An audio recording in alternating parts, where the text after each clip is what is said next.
સુરતની મૈદરપુરા પોલીસે કતારગામ વિસ્તારમાં ઓટો રિક્ષામાં મુસાફરોને આગળ પાછળ બેસાડીને તેમની નજર ચૂકવીને તેમના કિંમતી સામાનની ચોરી કરતી ગેંગના એક સાગરીતને ઝડપી પ્રશંસનીય કામગીરી હાથ ધરી છે. સુરત શહેર પોલીસ કમિશનર અનુપમસિંહ ગેહલોત સૂચના હેઠળ ચોરીના ગુનામાં આરોપીઓની ધરપકડ માટે ખાસ ઝુંબેશ ચલાવવામાં આવી રહી છે. ત્યારે મૈદરપુરા પોલીસ સ્ટેશનના સિનિયર પોલીસ ઇન્સ્પેક્ટર NH બ્રહ્મભટ્ટની સૂચના અન્વયે આ કાર્યવાહી કરવામાં આવી હતી.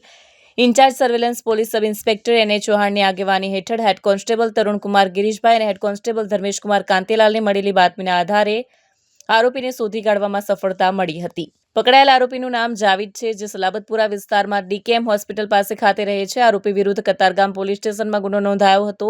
પ્રાથમિક તપાસમાં સામે આવ્યું છે કે આરોપી તેના બે અન્ય સાથીઓ સાથે મળીને કતારગામ પોલીસ સ્ટેશન વિસ્તારમાં ઓટો રિક્ષામાં પેસેન્જરોને આગળ પાછળ બેસાડી તેમનું ધ્યાન ચૂકવી ખિસ્સામાંથી રોકડા રૂપિયા 39,000ની ચોરી કરવાની ઘટનાને અંજામ આપી હતી. આ ત્રણેયમાંથી એક રીઢો આરોપી હોવાનું પોલીસ તપાસમાં બહાર આવ્યું છે.